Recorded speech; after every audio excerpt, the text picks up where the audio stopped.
Telapak kaki masih ada, tapi anehnya sidik jari ada, muka ada, tapi tidak terungkap sampai sekarang.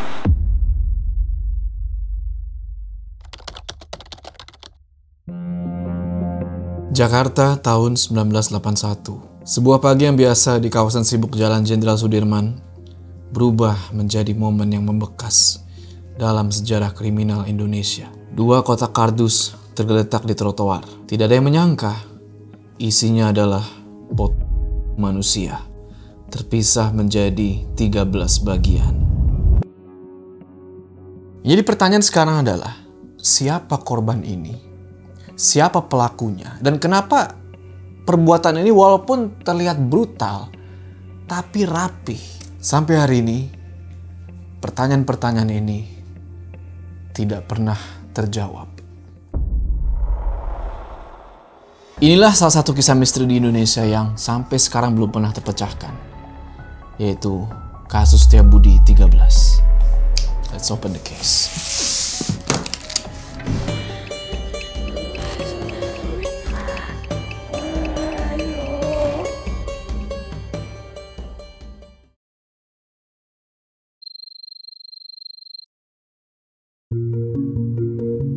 Jadi kasus yang bakal kita bahas kali ini dinamakan kasus Setiabudi 13, atau ada beberapa orang yang nyebut juga kasus Pesona 13. Tapi umumnya kasus ini dikenal dengan kasus Setiabudi 13. Kenapa disebut Setiabudi 13? Jadi awal mulanya itu gara-garanya diambil dari suatu lokasi tempat ditemukannya dua buah kardus misterius. Tepatnya di Jalan Sudirman, Kelurahan Setiabudi, Jakarta Selatan. Kenapa nggak Sudirman 13? Atau Jaksel 13 ya? Jangan tanya gue bro. Tanya yang kasih nama. Oke, kita balik lagi. Nah, kenapa 13? Jadi 13 ini diambil dari jumlah anggota tubuh yang ditemukan di dalam kardus itu. Kronologinya kayak gini. Waktu itu tanggal 23 November tahun 1981. Sekitar jam 8 pagi, dua orang satpam PT Garuda Mataram Motor atau Audi Indonesia yang namanya itu adalah Suryadi Jaya dan Ade Permana lagi berjaga lah layaknya satpam di depan kantor mereka. Nah, ketika lagi kerja gitu, mereka dibuat bingung nih sama penampakan dua kardus yang tahu-tahu ada di depan kantor mereka. Awalnya mereka pikir ini cuma sampah biasa gitu kan. Ada dua kardus depan kantor, mungkin orang buang sampah sembarangan atau apa gitu kan. Dan mungkin dua kardus ini ya isinya cuma baju-baju bekas atau barang-barang bekas lain lah. Nggak pernah di kepala mereka terpikir kalau isi kardus ini orang. Akhirnya dua satpam ini coba deketin kardus ini. Mereka coba periksa. Baru beberapa langkah mendekat ke kardus ini, mereka nyium bau nggak sedap bro. Keluar dari kardus. Di sini mulailah mereka curiga. Apa sebenarnya isi kardus ini? Dilihat-lihat lebih dekat, kardusnya ini kayak ada basah-basah gitu dan udah dikelilingin sama lalat. Tandanya apa? Mungkin ada sesuatu yang busuk di dalam situ. Atau mungkin sampah. Akhirnya karena dua satpam ini nggak berani ngebuka kardusnya, mereka mutusin buat pergi ke kantor polisi terdekat yang emang deket jaraknya gitu ya. Ngelapor ke sana.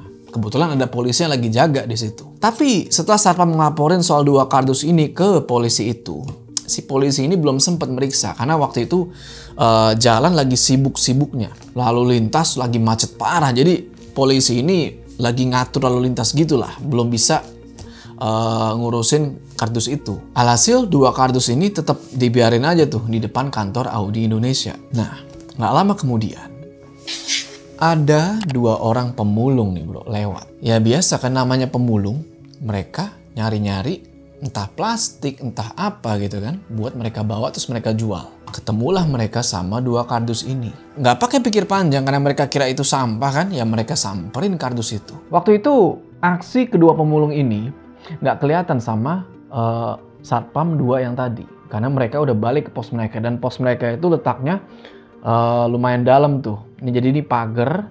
Nah, posnya tuh ada di sini. Ketika si pemulung ini ngangkat kardusnya, dia ngerasain ada hal yang aneh sama kardus ini. Pertama, kok kardusnya itu berat. Beratnya aneh lah.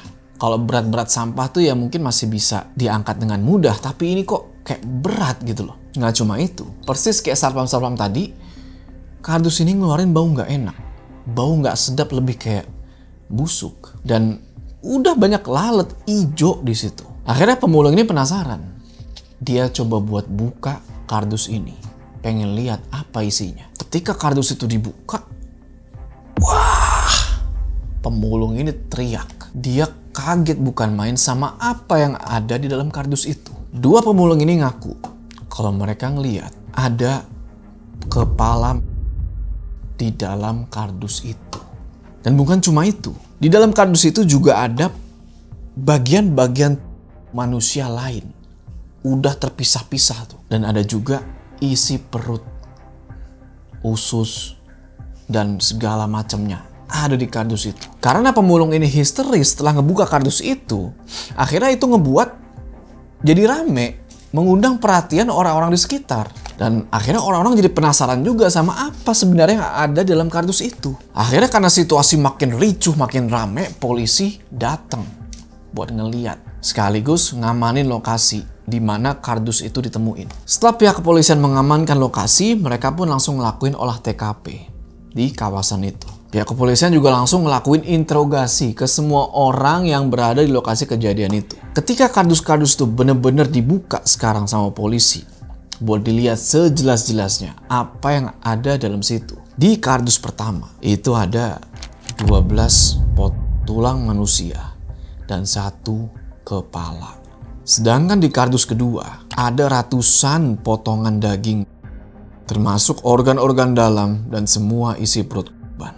Lu bisa bayangin kayak gimana di sana waktu itu kan. Orang udah pada muntah kayaknya. Pada mual ngeliat pemandangan kayak begini. Akhirnya setelah pihak kepolisian selesai meriksa kedua kardus ini, mereka pun langsung ngebawa ini ke Rumah Sakit Cipto Mangunkusumo, ke RSCM ke RSCM Jakarta. Buat selanjutnya dilakuin proses otopsi. Sesampai jasad itu di RSCM, langsunglah dilakukan proses otopsi, dan waktu itu dokter forensik yang ditunjuk buat melakukan proses otopsi adalah almarhum Dr.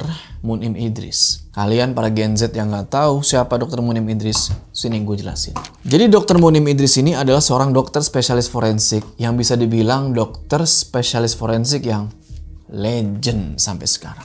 Beliau ini udah sering nanganin berbagai jasad dari berbagai kasus-kasus yang kecil, yang besar yang pernah terjadi di Indonesia ini. Antara lain 1 korban Petrus, penembak misterius, kematian Munir, kematian Marsinah, kasus robot gedek. Tahu nggak lu robot gedek? Ya, lu cari tuh di Google robot gedek. Termasuk kematian presiden pertama kita yaitu Insinyur Soekarno. Sebelum beliau wafat, Dr. Munim Idris ini sempat bikin 1 buku yang isinya merangkum semua hasil kerjanya dia. Buku judulnya itu kalau nggak salah Indonesia X-Files. Mau kita bahas itu? Tulis di kolom komentar. Anyway, back to the case. Hasil otopsi yang udah dilakuin oleh Dr. Munim Idris menyatakan bahwa korban ini dicacah-cacah sekitar 2 sampai 1 hari sebelumnya ditemukan. Sedangkan dari ciri-ciri fisiknya, korbannya ini pria, usia sekitar 18 sampai 21 tahun, bertubuh tegak dan agak gemuk, tinggi badan sekitar 165 cm. Dan punya beberapa tahi lalat di tubuhnya. Korban juga ternyata memiliki penyakit phimosis atau lubang saluran kencing sempit yang terdapat di ujung kemaluannya. Menurut Dr. Munim, ketika beliau lagi meriksa jasad tersebut, terdapat banyak kejanggalan, yaitu bagian anus, kandung kemih, dan pankreas itu missing. Nggak ada. Nih, kalau emang jasad ini dihabis untuk dijual organ-organnya, pasti kan yang hilang ginjal, jantung, ya kan, hati. Tapi ini yang hilang adalah bagian-bagian yang kayaknya nggak bakal masuk list penjualan organ gitu loh. Masa anus, kandung kemih, what the hell gitu kan? Nggak cuma itu, bahkan yang membuat Dr. Munim Idris ini merasa sangat bingung adalah muka, telapak tangan, jari-jari, sidik jari si jasad ini, dan telapak kaki si jasad itu masih utuh, masih bersih, gak ada goresan sedikit pun. Yang uniknya, wajahnya tidak diapa-apakan. Telapak tangan masih ada, telapak kaki masih ada. Tapi anehnya sidik jari ada, muka ada, tapi tidak terungkap sampai sekarang. Seolah-olah si pelaku ini sengaja ngebiarin muka, jari, sama sidik jari gitu segala macamnya utuh supaya polisi itu bisa meriksa dan bisa nangkep siapa pelakunya nih, siapa yang udah ngelakuin ini. Dan setelah diotopsi jasad ini, Dr. Munim Idris bilang kalau kemungkinan yang ngelakuin tindakan ini bukan orang sembarangan. Dan pastinya orang ini sangat-sangat paham tentang anatomi badan manusia. Ya bisa dibilang mungkin orang profesional kayak dokter bedah atau dokter forensik bahkan. Karena dari semua potongan-potongan itu simetris banget. Presisi. Nggak ngasal gitu. Nggak mungkin orang awam bisa serapi ini. Selain itu, menurut Dr. Munim Idris, ketika pertama kali beliau ngelihat jasad ini, bentuknya itu kayak, menurut beliau kayak kambing guling. Karena semua daging-dagingnya itu kayak udah dilepasin dari tulangnya. Selebihnya tuh jaringan seperti kambing guling lah. Saya ratusan potong. Beliau juga bilang kalau proses pemotongan jasad ini mungkin dilakuin lebih dari satu orang. Dan cuma butuh waktu sekitar 3-4 jam. Sedangkan untuk waktu normalnya aja, seorang ahli forensik itu butuh waktu sekitar 2 jam. Dan itu dia baru ngelakuin proses bedah aja. Belum sampai tahap mengulik, tahap motong-motong. Setelah pihak kepolisian mengetahui hasil otopsi tersebut, mereka pun langsung ngelakuin proses penyelidikan buat nyari tahu siapa orang ini sebenarnya. Dilakukanlah proses penyelidikan dari petunjuk lain, yaitu kantong plastik yang digunakan buat membungkus bagian-bagian tubuh korban. Yang ternyata kantong plastik ini nggak polos. Di situ tertulis nama toko yang terletak di Jalan Pasar Baru, Jakarta Pusat. Sedangkan di kantong plastik yang lain ada nama supermarket juga yang letaknya itu di Pasar Baru. Selain itu, di dalam kardus itu juga terdapat koran. Beberapa eksemplar koran terbitan tanggal 19 Agustus 1981. Dan 3 eksemplar koran ini itu masih rapi. Kayak belum dibaca sama sekali. Akhirnya dengan bermodalkan berbagai petunjuk ini, polisi mulai ngelakuin investigasi besar-besaran. Pihak kepolisian ngeluarin sayembara. Mereka sebar berita soal penemuan jasad ini di koran dan media cetak lainnya. Mereka minta kepada seluruh masyarakat ngelapor kalau ada dari mereka yang kehilangan anggota keluarga. Cara itu kelihatannya berhasil. Karena setelah itu ratusan masyarakat datang tuh ke kantor polisi buat ngelapor kalau mereka udah kehilangan salah satu anggota keluarga mereka. Tapi setelah semua keterangan diperiksa dan dilakukan beberapa tes kecocokan gitu ya sama para pelapor dan semuanya itu sudah dikumpulkan, gak ada satupun yang cocok sama jasad itu. Sampai tanggal 26 November 1981. Masih banyak tuh masyarakat yang datang ke kantor polisi ngelaporin soal anggota keluarga mereka yang hilang. Tapi lagi-lagi gak ada satupun dari laporan mereka yang cocok sama jasad ini.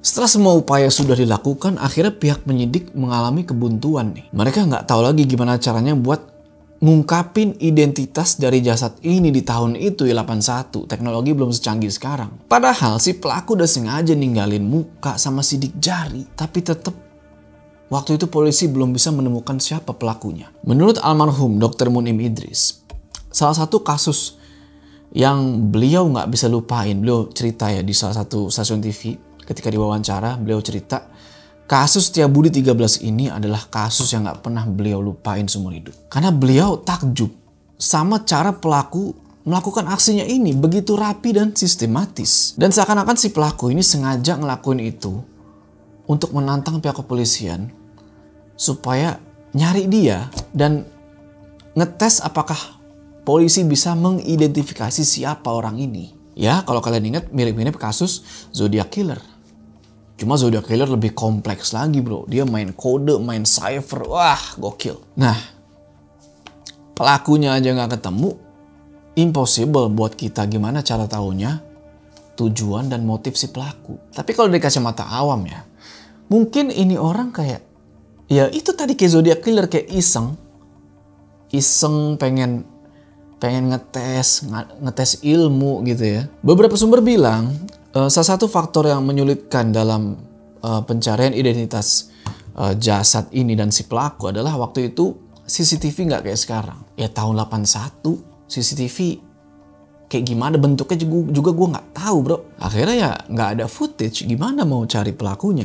Menurut guru besar psikologi UI Universitas Indonesia namanya Enoch Markum, di dalam diskusi umumnya di tanggal 3 Desember 2008, beliau bilang kalau sebetulnya tindak kejahatan mutilasi ini udah ada sebelumnya. Beliau bilang kalau di Indonesia sendiri itu udah tercatat sekitar 61 kasus mutilasi sejak tahun 1967. Tapi pelaku mutilasi itu rata-rata orang awam dan dilakukan secara perorangan dan pelakunya hampir semua ketangkap. Tapi buat kasus Setiabudi 13 ini memang adalah kasus pertama di Indonesia yang sampai sekarang identitas korban dan pelaku itu sama sekali nggak terungkap. Tanggal 27 November 1981, akhirnya jasad misterius ini dimakamkan di TPU Tegal Alur, Kalideres, Jakarta Barat. Jadi pertanyaan sekarang adalah, bisakah salah satu dari kalian memecahkan kasus ini? Atau mungkin kalian yang sudah hidup di tahun 1981 gitu ya, atau bahkan yang melihat langsung, gimana tuh perasaan kalian? Tulis di kolom komentar. Oke, gue sudah ditunggu oleh Bapak yang ada di sana. Gue harus pamit dulu. See you on the next case.